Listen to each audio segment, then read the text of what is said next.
Mon nom est Émilie. J'ai 48 ans et je suis une écrivaine web freelance. J'ai rencontré mon mari, père, il y a 25 ans à un mélange quand je travaillais pour une société d'édition. Nous avons fini par nous marier après avoir eu un enfant.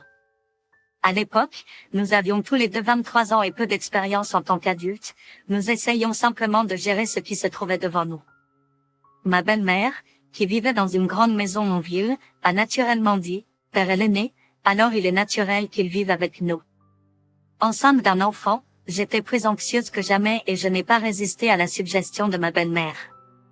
C'est ainsi que nous avons commencé notre vie ensemble. Ma belle-mère, qui travaillait dans une entreprise de premier plan, disait souvent à père, « Sois comme moi », et ma belle-mère était d'accord, disant, « Devenez aussi grand que ton père ». Personne n'aurait imaginé que 5 ans plus tard, mon beau-père serait mis à pied et deviendrait physiquement handicapé en raison d'un accident vasculaire cérébral. À ce moment-là, ma belle-mère, décontenancée par la situation, a constamment dit à père, « Tu es notre seul espoir ». Entre-temps, je suis retournée au travail quand notre enfant a commencé l'école maternelle. Père m'a proposé, « Eh bien, en fait, maman veut que nous payions l'hypothèque pour cette maison. Vous savez, puisque papa est comme ça maintenant. Un prêt hypothécaire, hein? » En effet, nous vivions dans cette maison. Donc, il semblait naturel pour nous de payer l'hypothèque maintenant que mon beau-père ne pouvait plus travailler. Lorsque je lui ai demandé, combien ça coûte? Père a répondu embarrassé, il reste 400 000 $, 2 000 $ par mois pendant les 20 prochaines années. J'ai involontairement exclamé, waouh! Bien que je m'y sois préparé, la somme d'un prêt hypothécaire pour une maison LDK de premier ordre était assez importante pour nous, compte tenu du fait que mon beau-père ne pouvait pas payer. Donc, nous devons prendre un prêt hypothécaire de 400 000 $ nous-mêmes? Alors que je faisais des recherches sur mon téléphone intelligent, père a dit nonchalamment, « En fait, j'ai démissionné. » Cela était trop soudain, compte tenu du fait que nous discutions de l'hypothèque. « Quoi ?» ai-je répondu. Ainsi, je ne peux pas prendre d'hypothèque. Si vous pouvez obtenir l'hypothèque, c'est une autre histoire. Essentiellement, il voulait que je prenne l'hypothèque. Ma tête tournait. Pourquoi avanciez-vous une discussion aussi importante sans moi? Non, non, non, ce n'est pas possible. Je ne peux pas emprunter 400 000 $. Et pourquoi as-tu démissionné? Le père de père est tombé malade, mais père n'a pas pu l'aborder devant ses parents, car il avait rejoint l'entreprise grâce à des relations. Cela rendait encore plus difficile de l'aborder devant sa mère anxieuse. Quelles que soient les difficultés, si vous êtes sans emploi, vous devez consulter votre famille. Ils ont donc décidé de payer 2 000 $ par mois. Compte tenu des frais, cela pourrait être mieux. Père a tenté de diriger la conversation vers le fait que je devrais payer, bien que je n'ai pas accepté. Je ne peux pas simplement accepter cela sans préavis. C'est que pour l'instant. Je vais bientôt commencer à travailler. Ne t'inquiète pas, il a supplié. Et je me suis malgré tout mis à effectuer des paiements mensuels de 2 000 $ sur le compte de prêt de mon beau-père. Peu après, je ne savais pas, ce style de vie se poursuivrait pendant 20 ans. De plus, a déclaré père, ne dis rien à maman à ce sujet. Cela ne fera que l'inquiéter inutilement. Prétendons que je paie. Il m'a demandé de garder cela secret. Depuis que mon beau-père est devenu comme ça, ma belle-mère a commencé à montrer des comportements étranges comme pleurer soudainement ou crier, probablement à cause de la tension mentale. Si elle devient plus instable, s'occuper de mon beau-père sera impossible. Déjà à court de main-d'œuvre pour les soins, je prends parfois des congés payés ou factures montant pour m'en sortir. Et votre sœur? J'ai demandé à père. Père a une sœur aînée qui est célibataire et vit près de la maison de nos beaux-parents. Mais elle ne vient à la maison qu'occasionnellement pour demander de l'argent ou manger. Et je n'avais pas une bonne impression d'elle. Même lorsque mon beau-père est tombé malade, elle ne l'a pas visité mais elle est apparue en silence plus tard. Juste pour demander à ma belle-mère de l'argent. Elle ne nous a jamais remerciés pour les soins. Donc, il était impossible de l'aimer. Par conséquent, je ne pouvais pas m'imaginer qu'elle nous aide dans les soins. Mais quand on m'a demandé, c'est quelque chose que le fils aîné devrait faire, a-t-elle dit. Et ça n'a rien donné. Donc, c'était juste ma belle-mère et moi qui gérions les soins de mon beau-père. Tom, qui a dit qu'il trouverait un travail bientôt, a postulé dans de nombreuses grandes entreprises.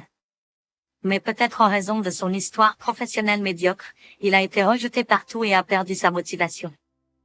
Il a finalement commencé à travailler comme vendeur dans une petite entreprise. Son salaire était bas, il devait travailler tard et quand il rentrait à la maison, il ne faisait que se plaindre et dormir. Bien sûr, il n'a jamais aidé pour les soins ou l'éducation des enfants. Laisse-moi avoir un peu de loisirs pendant mes jours de congé, il disait, et allait jouer au casino. Et elle dit, Tom a des difficultés. Emily, tu ne devrais pas trop lui en demander. Même si j'ai un meilleur salaire, je ne pouvais pas le dire à haute voix, craignant de le démotiver davantage et qu'il arrête de travailler entièrement. J'ai enduré tout cela parce que j'étais occupée à élever notre fils, qui est né 2 ans plus tard et que je voulais que notre fille grandisse dans un bon environnement. L'endroit où se trouvait la maison de mes beaux-parents était axé sur l'éducation, et mes enfants avaient de bons amis, alors je ne voulais pas déménager. De plus, les écoles publiques de la région étaient réputées, ce qui était idéal pour notre situation financière difficile. Puis, 10 ans après l'accident vasculaire cérébral de mon beau-père, une autre tragédie a frappé notre famille. Cette fois, ma belle-mère a eu un infarctus du myocarde et avait besoin de soins. Heureusement, elle pouvait marcher, mais elle n'était certainement pas capable de s'occuper de mon beau-père. À cette époque, ma fille avait 15 ans et mon fils 8 ans. Je suis devenue travailleuse indépendante pour des heures flexibles en raison des soins à apporter. Mais c'était trop pour moi seule, alors les enfants m'ont beaucoup aidé. D'un autre côté, mon mari, Tom, se retirait simplement dans sa chambre, ignorant ses parents, et répétait sans cesse qu'il était fatigué. Même après que je lui ai répété à plusieurs reprises que je voulais qu'il m'aide, il a refusé obstinément, disant, c'est le travail de la belle-fille. Par conséquent, les enfants se sont retrouvés dans une situation similaire à celle des jeunes soignants. Je ne pouvais rien faire toute seule. Il y a eu beaucoup de nuits où je suis restée éveillée pour travailler, et j'étais épuisée physiquement et mentalement. De plus, la belle-sœur de Tom, qui vivait à proximité, s'est mariée et a eu un enfant. Elle passait chez les beaux-parents, non pour aider aux soins, mais pour dire, oh, la parentalité est si difficile et laisser son bébé avec nous pour sortir.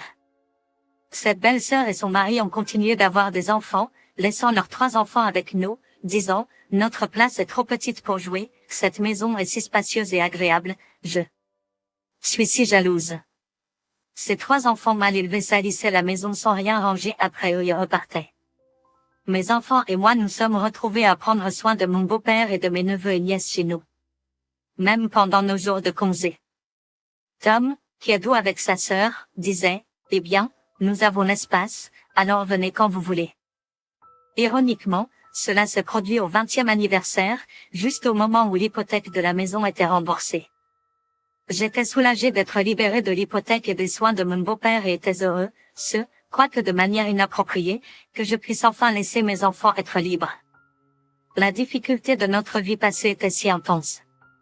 Avec une assurance soins de longue durée améliorée, je pensais pouvoir gérer avec juste ma belle-mère. Quand l'occasion se présentait, j'ai heureusement accepté l'envie de ma fille de vivre seule. Et quand mon fils a timidement exprimé son désir d'aller à une université dans une autre région et de poursuivre ses intérêts, je lui ai dit, désormais, tu es libre de faire ce que tu veux, et je l'aime. Et envoyé.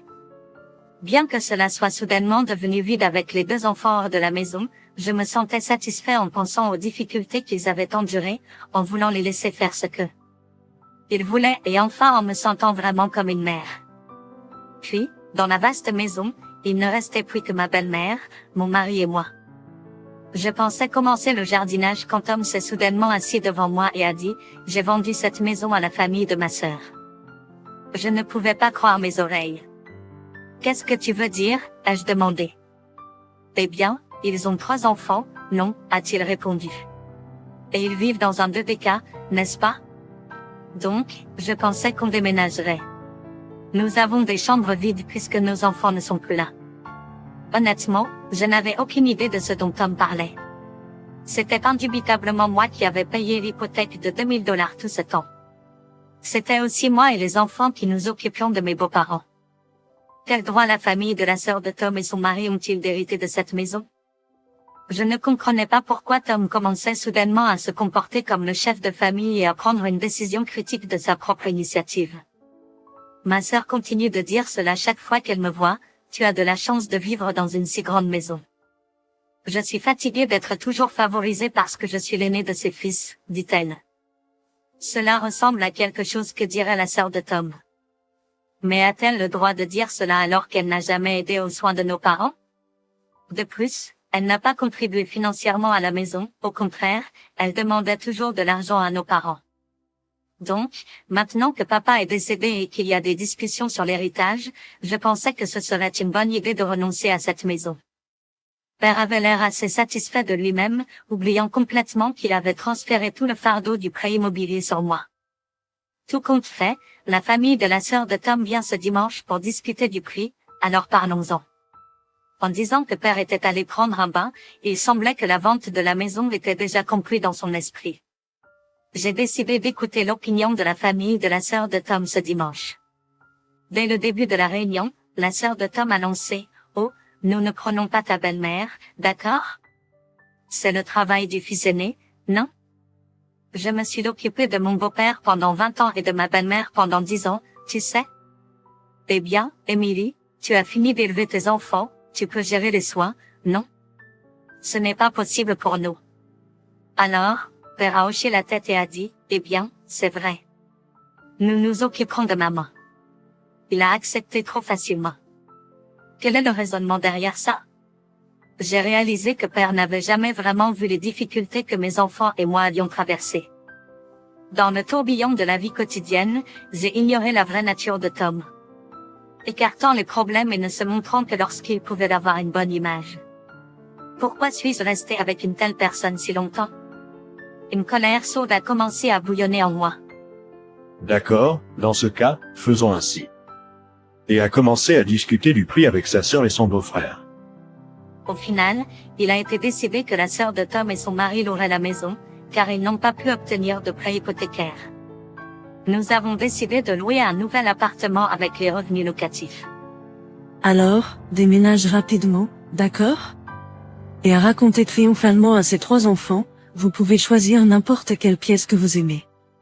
Sa voix a résonné dans tous les quartiers, et la dame voisine a jeté un coup d'œil par la fenêtre. Mère, arrête, a-t-elle supplié. S'il te plaît. Alors que père a tenté de l'embrasser pour la ramener à l'intérieur, elle a secoué son bras avec une force étonnante pour son âge. S'accrochant à la porte et hurlant, elle a crié, il me jette dehors. Ma maison, ma maison. Père et moi nous sommes échangés un regard. Pendant que la sœur de Tom et son mari ont essayé de la tirer de force loin de la porte, elle n'a pas bougé. Les voisins ont commencé à se rassembler, inquiets du spectacle. Ma sœur de Tom a dit, ce n'est rien. Elle a ensuite essayé de câliner ma mère en oie. Mère, allons-nous rentrer, s'il vous plaît? Mais elle a simplement secoué la tête. Je me suis approchée doucement de ma mère en oie, en lui tapotant le dos comme d'habitude, et en lui murmurant, c'est bon, belle-mère. C'est bon. Je lui ai fait un massage du cou, ce qu'elle aimait toujours, et elle a finalement commencé à se calmer, en pleurant. J'ai regardé droit dans les yeux ma belle-sœur et j'ai dit, il semble que belle-mère ne veuille pas quitter sa maison. En mordant sa lèvre, ma belle-sœur a répondu sèchement, très bien, nous l'emmènerons. Je ai pris la main de ma mère en oie et je l'ai caressée doucement. Je vous enverrai un courriel plus tard sur ce qu'elle pense de ces repas. Prenez soin de vous, ai-je dit, en la saluant. Ma belle-mère vient de hocher la tête, semblant ne pas comprendre pleinement. Dans la voiture en direction de notre nouvelle maison, Tom a dit, eh bien, au moins nous sommes débarrassés de ce désagrément. Je lui ai demandé d'arrêter la voiture. Il a eu l'air perplexe et a demandé, qu'est-ce qui ne va pas? Quand la voiture s'est arrêtée, je suis sortie avec mes bagages et j'ai déclaré, je pars. Je ne veux plus jamais te parler. Toi? Comme s'il n'avait aucune idée. Je suis partie sans destination, laissant Tom crier derrière moi, attends, Emily.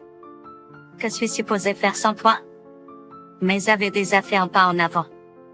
Surprise par la légèreté que je ressentais après avoir libéré les sentiments refoulés que j'avais accumulés, je suis partie avec des pas étrangement légers. Premièrement, j'ai contacté ma fille aînée, qui a dit, pourquoi ne pas venir chez moi? Donc, je suis restée avec elle pendant un moment. Pendant ce temps, ma belle-sœur de Tom appelait fréquemment pour se plaindre. J'ai appelé pour me plaindre. Maman n'écoutait rien de ce que je disais. Je n'en peux plus. Je ne peux rien faire comme ça. Après lui avoir confié les soins de ses parents et avoir finalement pris la maison, quel droit avait-elle de se plaindre? Père m'a également contacté fréquemment, se plaignant que la famille de sa sœur ne paierait pas le loyer promis. Est-ce que tu peux le croire? Un avocat, recommandé par un connaissance et expérimenté dans les procédures de divorce, a écouté mon histoire et a dit, c'est terrible. Obtenons une compensation considérable.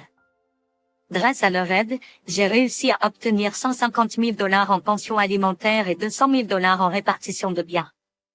Compte tenu des paiements hypothécaires que j'ai effectués pour la maison de mes beaux-parents, des soins prodigués à mes beaux-parents et du comportement dominant de la famille de ma belle-sœur, Père a finalement cédé et a convaincu la famille de sa sœur de quitter la maison, qui a ensuite été mise en vente.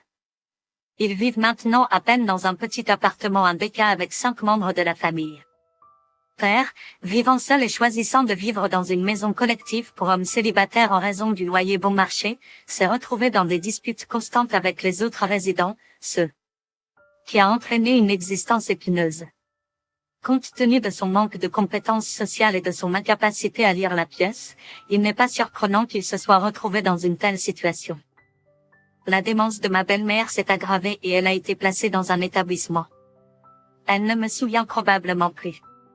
Je me sens comme si j'avais accompli ce que je devais faire, y compris prendre soin de mon beau-père. Grâce à la pension alimentaire, ma fille et moi avons racheté un appartement confortable de LDK et profitons d'une vie sans souci en tant que duo. Le confort d'une vie sans avoir besoin de garde d'enfants ou de soins est indescriptible. Récemment, j'ai accepté des emplois d'articles de voyage et j'ai profité de voyages avec ma fille, combiné à mon travail. Mon fils, étudiant à l'université, se joint à nous pour les repas de temps en temps, ce qui rend ces moments heureux ensemble. Les deux semblent avoir complètement oublié leur père, qui ne comprenait jamais leurs difficultés. Après toutes les luttes, nous trois avions prévu d'être heureux ensemble.